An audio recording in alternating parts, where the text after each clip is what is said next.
علامہ محمد رضا اپنی سیرت کی کتاب محمد الرسول اللہ میں مندرجہ والا حوالہ جات ذکر کرنے کے بعد ان پر مندرجہ ذیل اضافہ کیا ہے، جس کا خلاصہ ترجمہ ہدیہ قارئین ہے۔ لکھتے ہیں کہ جزائر کے سلطان ابو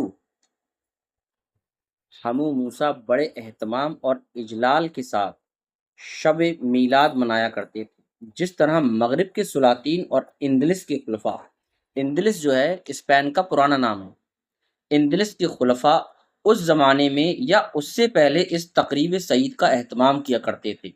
سلطان طلسمان کی ایک تقریب میلاد کا آنکھوں دیکھا حال الحافظ سیدی ابو عبداللہ نے روح الارواح میں تحریر کیا ہے۔ لکھتے ہیں ابو حمو شب میلاد مصطفیٰ علیہ السلام کو اپنے دارالحکومت طلسمان میں بہت بڑی دعوت کا اہتمام کیا کرتے تھے، جس میں خاص و عام سب لوگ مدعو ہوتے، یعنی سب کو دعوت دی جاتی تھی۔ جلسہ گاہ میں ہر طرف قیمتی قالین بچھے ہوئے، یعنی یہ آج سے کئی سو سال پہلے کی بات ہو رہی ہے، آج کی بات نہیں ہو رہی ہے۔ بتا رہے ہیں کہ میلاد کیسے منایا جاتا تھا، اور بڑی بڑی شمعیں جو دور سے ستون کی طرح نظر آتی تھیں، اور دسترخوان، انگیٹھیاں جن میں خوشبو سلگ رہی ہوتی تھی، یوں محسوس ہوتا تھا کہ خالص پگھلا ہوا سونا اونڈیلا جا رہا ہے۔ تمام حاضرین کو رنگ برنگے لذیذ کھانے پیش کیے جاتے تھے۔ معلوم ہوتا کہ موسم بہار کے رنگین پھولوں کے گلدستے ہر مہمان کے سامنے سجا کر رکھ دیے گئے ہیں۔ ان کی رنگت کو دیکھ کر ان کے کھانے کی خواہش دوبالا ہو جاتی تھی۔ آنکھیں ان کی رنگینی کو دیکھ کر روشن ہوتی تھیں، اور بھینی بھینی مہک مشام جان کو معطر کر رہی ہوتی تھی۔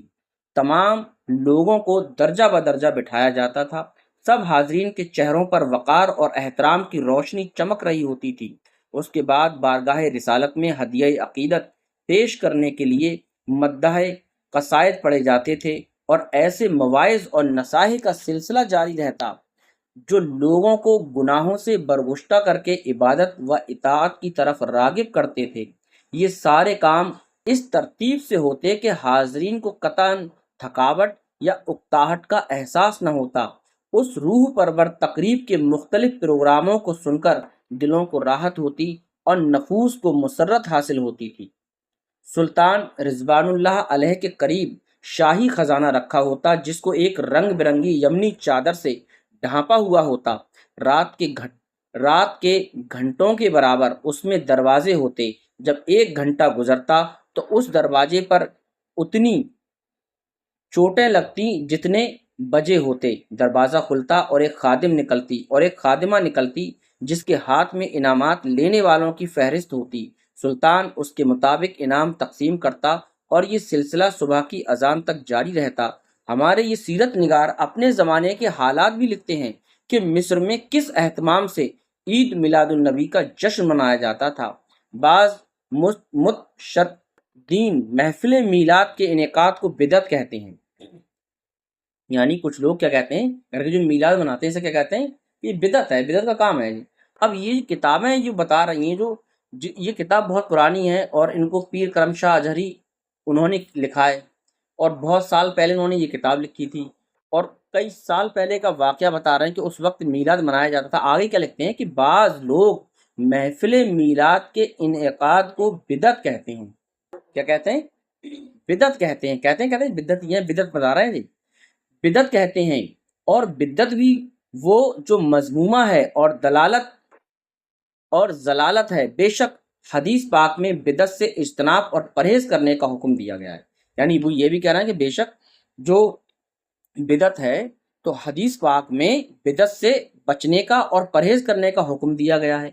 تو بدعت بتائیں گے وہ آگے۔ غور طلب امر یہ ہے کہ بدعت کا مفہوم کیا ہے۔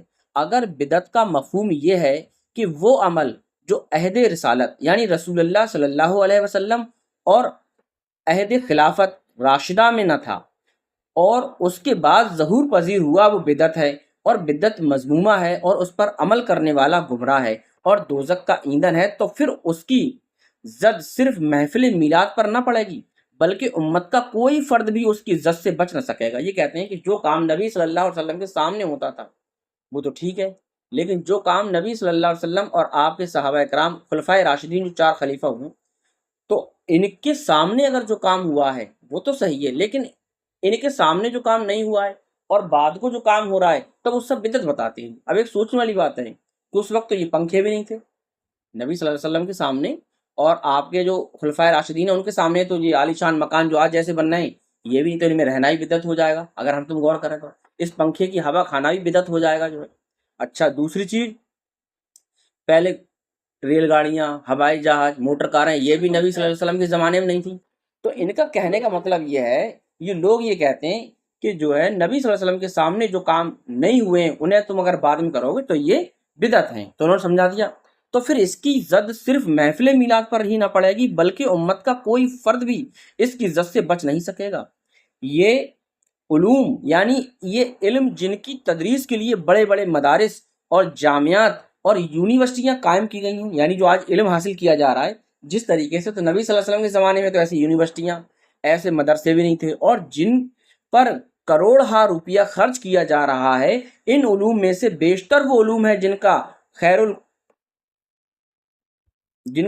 خیر القرون میں یا تو نام و نشان ہی نہ تھا، اور اگر تھا تو ان کی موجودہ صورت کا کہیں وجود نہ تھا۔ صرف نحو، معانی، بلاغت، اصول فقہ، اصول حدیث، یہ تمام علوم بعد کی پیداوار ہیں۔ کیا جن علماء اور فضلاء نے ان علوم کو مدون کیا اور اپنی گراں قدر زندگیاں، اپنی قیمتی صلاحیتیں اور اوقات ان کو معراج کمال تک پہنچانے کے لیے اور ان کی نوک پلک سنوارنے کے لیے صرف کیے، کیا وہ سب بدعتی تھے؟ اور اس بدعت کے ارتکاب کے باعث وہ سب ان حضرات کے فتوے کے مطابق جہنم کا ایندھن بنے؟ پھر گزشتہ 14 صدیوں میں اسلام کے دامن میں کون رہ جاتا ہے جسے جنت کا مستحق قرار دیا جائے؟ اسی طرح علوم قرآن و سنت اور فقہ کی تدوین تأخیر القرون میں نہیں کی گئی تھی، یہ بھی بعد میں آنے والے علماء و فضلاء کی شبانہ روز جگر کاویوں اور کاوشوں کا ثمر ہیں۔ پھر یہ علوم جن کا وجود ہی مجسمہ بدعت ہے کی تدریس کے لیے جو جامعات اور یونیورسٹیاں آج تک تعمیر کی گئیں یا اب بھی تعمیر کی جا رہی ہیں اور ان پر کروڑ ہا روپیہ خرچ کیا جا رہا ہے، کیا یہ سب تعلیمات دین کی خلاف ورزی ہے اور غضب الہی کو دعوت دینے کا باعث ہے؟ یہ عظیم الشان مسجدیں اور ان کے فلک بوس مینار اور ان کے مزین محراب عہد رسالت میں کہاں تھے؟ صحیح بات ہے، جو آج مسجدیں بنائی جا رہی ہیں جس ترتیب سے اور جس طریقے کار سے، جو بڑے بڑے گنبد اور مینار بن رہے ہیں، تو یہ نبی صلی اللہ علیہ وسلم کے زمانے میں نہیں تھے۔ اس کا مطلب یہ ہو گیا کہ یہ بھی سب بدعت ہے۔ کیا ان سب کو آپ گرا دینے کا حکم دیں گے؟ کیا آپ قام بدعت کہلانے کے جنون میں اپنی فوج سے تو پیش ٹینک، بمبار، طیارے سب چھین لیں گے اور اس کے بجائے انہیں تیر کمان دے کر میدان جنگ میں جھونک دیں گے؟ یعنی اب نیا زمانہ ہے، نبی صلی اللہ علیہ وسلم کے زمانے میں تو ٹینک بھی نہیں تھے، بم بھی نہیں تھے، گولے نہیں تھے، تو کہیں گے یہ تو سب بدعت ہے، یہ کیوں چلا رہے ہو؟ سامنے والوں کو چلانے دو، تم بس خالی کیا کرو، تیر کمان چلاؤ اور تیر کمان سے لڑو۔ تو آج کے وقت میں لڑ لیں گے کیا؟ نہیں لڑ پائیں گے۔ تو یہ امت مسلمہ کو ایک سوچی سمجھی سازش کے تحت گمراہ کیا جا رہا ہے تاکہ یہ نبی صلی اللہ علیہ وسلم سے ہٹیں۔ اچھا، بم، طیارے سب چھین لیں گے اور اس کے بجائے انہیں تیر کمان دے کر میدان جنگ میں جھونک دیں گے۔ جو بدعت کی آپ نے تعریف کی ہے وہ تو ان تمام چیزوں کو اپنی لپیٹ میں لیے ہوئے ہے۔ کیا اسلام جو دینی فطرت ہے، اس کی ہمہ گیر تعلیمات اور اس کی جہاں پرور روح کو آپ اپنے ذہن کے تنگ زنداں میں بند کرنے کی ناکام کوشش میں اپنا وقت ضائع کرتے رہیں گے؟ ہم ان حضرات کی خدمت میں عرض کرتے ہیں کہ علماء اسلام نے بدعت کی جو وضاحت اور تشریح کی ہے اس کو پیش نظر رکھا جائے تو اس قسم کے تہمات سے انسان کو واسطہ ہی نہیں پڑتا۔ وہ فرماتے ہیں کہ بدعت کی 5 قسمیں ہیں۔ کتنی؟ بدعت کی کتنی قسمیں ہیں؟ 5۔ واجب، مستحب، مکروہ، مباح، حرام۔ اس نئی چیز میں کوئی مصلحت ہو تو وہ واجب ہے، جیسے علوم صرف و نحو وغیرہ کی تعلیم اور تدریس اور اہل زیغ و باطل کا رد۔ اگرچہ یہ علوم عہد رسالت میں موجود نہ تھے، یعنی کچھ علم ایسے تھے، کچھ تعلیم ایسی تھی جو نبی صلی اللہ علیہ وسلم کے زمانے میں نہیں تھی، لیکن قرآن و سنت اور دین کو سمجھنے کے لیے اب ان کی تعلیم اور تدریس واجبات دینیہ میں سے ہے۔ اسی طرح جو باطل فرقے اس زمانے میں ظاہر نہیں ہوئے تھے بلکہ بعد میں موجود ہوئے، ان کی تردید آج کل کے علماء پر فرض ہے۔ وہ چیزیں جن میں لوگوں کی بھلائی، بہتری اور فائدہ ہے وہ مستحب ہیں، جیسے سراؤں کی تعمیر، جیسے لوگ ٹھہرتے ہیں یہاں پر تاکہ مسافر وہاں آرام سے رات بسر کریں، یا میناروں پر چڑھ کر اذان دینا تاکہ مؤذن کی آواز دور دور تک پہنچ سکے، یا عام مدارس کا قیام تاکہ علم کی روشنی ہر سو پھیلے۔ یہ مستجابات اور بہتر ہیں۔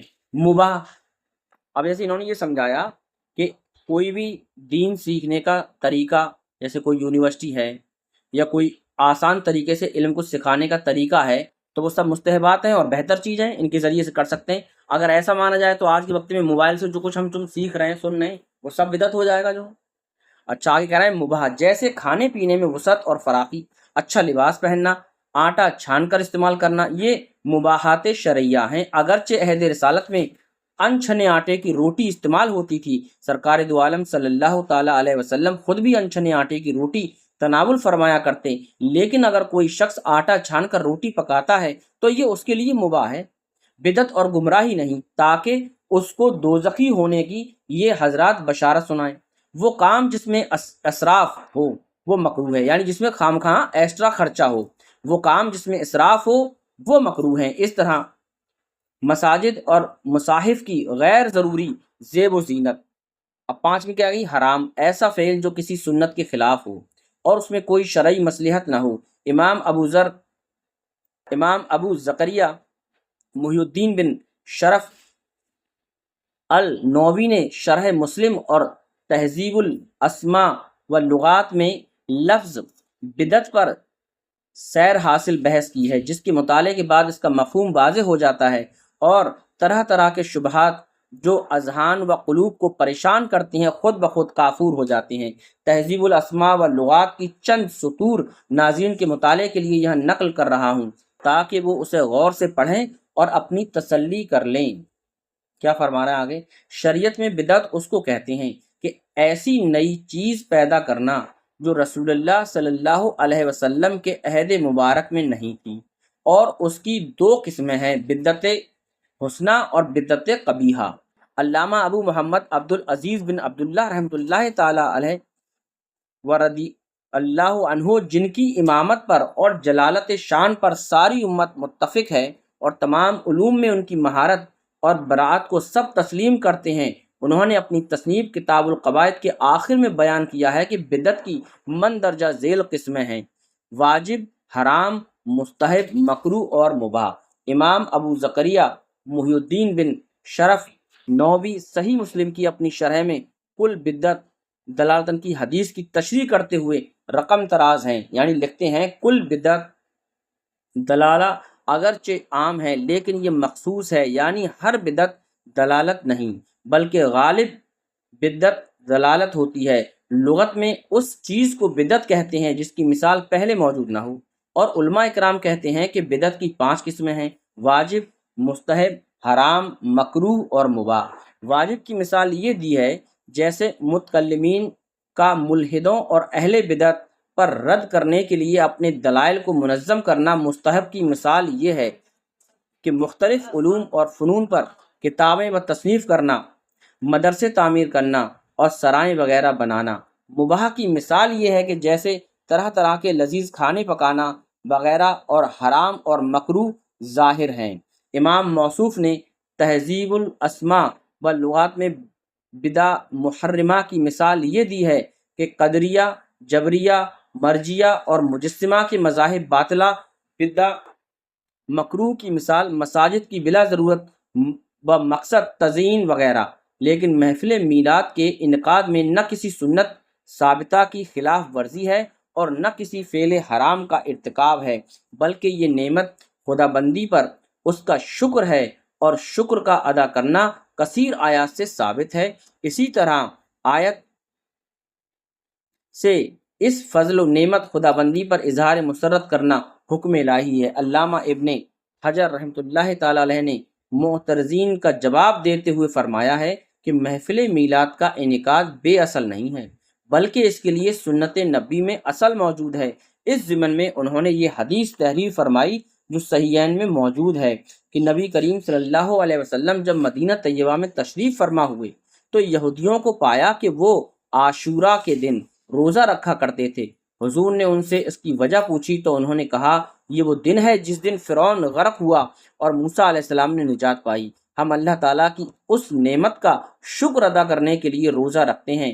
رحمت عالم صلی اللہ علیہ وسلم نے فرمایا، تم سے زیادہ ہم اس بات کے حقدار ہیں کہ موسیٰ علیہ السلام کی نجات پر اللہ تعالیٰ کا شکر ادا کریں۔ چنانچہ حضور نے خود بھی روزہ رکھا اور اپنی امت کو بھی ایک دن کے بجائے 2 دن روزہ رکھنے کی ہدایت فرمائی۔ اب انشاءاللہ آگے کرائیں۔